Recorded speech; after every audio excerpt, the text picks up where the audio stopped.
Unfulfilled Potential, bringing your ideas to life before it's too late. Most people will never understand the true meaning of unfulfilled potential, bringing your ideas to life before it's too late. They go through life half asleep, following the crowd, never questioning why they feel empty inside. But you're different. You clicked on this video because something inside you knows there's more. That inner voice whispering that you were made for greatness, that voice is right. And today, we're going to turn that whisper into a roar. The concept we're exploring isn't just another piece of motivational fluff. It's a fundamental truth that separates those who merely exist from those who truly live.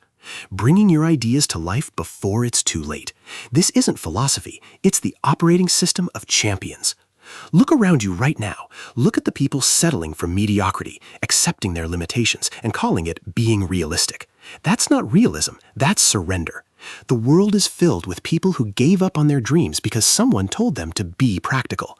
But here's what nobody tells you. Practical people build other people's dreams. Visionaries build their own empires. The path we're about to explore requires courage. The courage to be uncomfortable, the courage to stand alone, and the courage to demand more from yourself than anyone else would ever dare ask. Are you ready for that? Because there's no going back once you truly understand what it means to embrace this principle. Here's the uncomfortable truth that the self-help industry doesn't want you to know. 97% of people who consume motivational content never change. They watch the videos, read the books, attend the seminars, and then go right back to their old patterns. Why? Because understanding is not the same as implementing. Knowing is not the same as doing. They mistake the feeling of inspiration for the reality of transformation. That dopamine hit from watching a powerful video tricks their brain into thinking they've actually accomplished something. But their life remains unchanged, their potential remains unrealized, and their dreams remain fantasies. The barrier isn't intelligence. The barrier isn't opportunity. The barrier isn't even circumstances, though that's the most popular excuse. The barrier is the gap between who you are and who you need to become to achieve what you want. Most people are unwilling to cross that gap because crossing it requires sacrifice. It requires doing things you don't want to do. It requires becoming a person you've never been before. It requires killing the comfortable version of yourself so that the powerful version can emerge. This psychological death is terrifying, which is why most people choose the slow death of mediocrity over the temporary pain of transformation. Let me break down exactly what unfulfilled potential means and why it will change everything for you. This isn't about positive thinking or manifesting or any of that surface-level nonsense. This is about understanding a fundamental law of success that operates whether you believe it or not, just like gravity. The principle states that your external reality is always a reflection of your internal state. Your bank account reflects your value proposition. Your body reflects your discipline.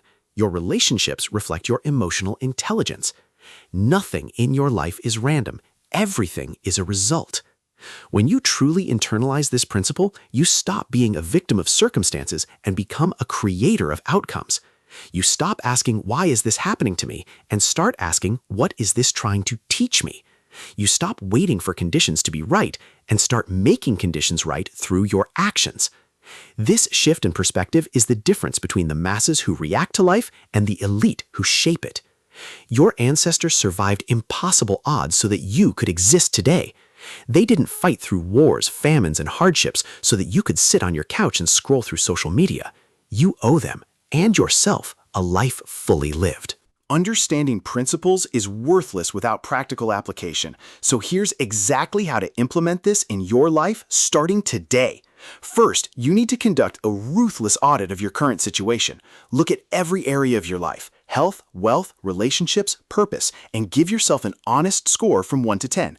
Not the score you want to have, not the score you're working toward, the score that your actual life demonstrates right now. This audit will be painful, but that pain is the starting point of all change. You cannot fix what you refuse to acknowledge. Second, identify the one area where improvement would create the biggest positive cascade in your other areas. For most people, this is either health or wealth, because these tend to be foundational. Once you've identified your priority area, define exactly what success looks like. Not vague goals like get healthier or make more money. Specific, measurable targets with deadlines. Lose 20 pounds by December 31st. Increase monthly income by $2,000 within 90 days. Vague goals produce vague results. Specific goals produce specific results. Your brain needs a clear target to mobilize its resources effectively.